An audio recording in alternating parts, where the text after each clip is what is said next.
नमस्कार, सगळ्यांचं स्वागत आहे ऍडव्हान्स ऑप्शन चेनच्या चॅनल वरती. आता करणार आहोत निफ्टीचं अनालिसिस. निफ्टी मध्ये आपल्याला काय दिसतंय, 9:30 वाजून गेलेले. आता आपण काय करायचं, पहिले अनालिसिस करूया. रेजिस्टन्स साईडला शिफ्टेड फ्रॉम टॉप दाखवतोय 23,450 वरून 23,409 वाजून 31 मिनिटाला. या शिफ्टिंगला आपण कन्सिडर करणार, कारण ही 29 नंतरची शिफ्टिंग आहे. सपोर्ट साईडला पण शिफ्टिंग दाखवते 23,450 वरून 23,400 ला 9.25 शिफ्टिंगला कन्सिडर करणार. पण ऍक्च्युअल मध्ये खरी शिफ्टिंग झालीये का, आता पहिलं मला चेक करावं लागेल. सपोर्ट साईडला 23,450 ला कोणी होतं का, पर्सेंटेज ग्राफ ओपन करून चेक करूया. कोणी 100% नव्हतं, म्हणजेच ही रेंज शिफ्टिंग आहे. काय आहे, रेंज शिफ्टिंग आहे. म्हणजेच तुमचा सपोर्ट 23,400 वरती स्ट्रॉंग आहे सकाळपासून. आता रेजिस्टन्स साईडला 9 वाजून 31 मिनिटाला काय 100% ओवाय चेंज 100% होतं, त्याच्यामुळे ते खाली शिफ्टिंग दाखवत आहे. म्हणजेच रेजिस्टन्स साईड मधनं शिफ्टिंग बेरीज झालेली आहे.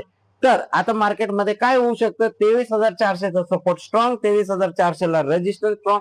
रेजिस्टन्सची विकनेस वरती दिसते 23,500 ला, पण ती इन्क्रीजिंग आहे का, नाहीये, डिक्रीजिंग आहे. जर पर्सेंटेज इन्क्रीजिंग असेल तर रेजिस्टन्स एसटीटी होऊ शकतो, रेजिस्टन्स एसटीटी होऊ शकतो, म्हणजेच बुलिश प्रेशर येऊ शकतो. तर मार्केट कुठपर्यंत ट्रॅव्हल करू शकतं, तर 23,450 23,500 च्या रेजिस्टन्स पर्यंत. जर रेजिस्टन्सची विकनेस संपली तर मार्केट 23,400 च्या रेंज मध्ये कन्सॉलिडेशन करू शकतो. जर सपोर्टची खाली विकनेस जर इन्क्रीज झाली, 23,300 ला जर पर्सेंटेज इन्क्रीजिंग झाली, आता तर डिक्रीजिंगच आहे, फ्लॅट आहे. जर इन्क्रीजिंग झाली तर मार्केट 23,350 आणि 23,300 च्या सपोर्ट पर्यंत ट्रॅव्हल करू शकतो. आतापर्यंत एवढंच दिसत आहे. याच्यानंतर काय होईल, त्यात तुम्हाला लाईव्हला जोडायचं असेल तर गुगल मीट वरती आपल्यासोबत जोडू शकता.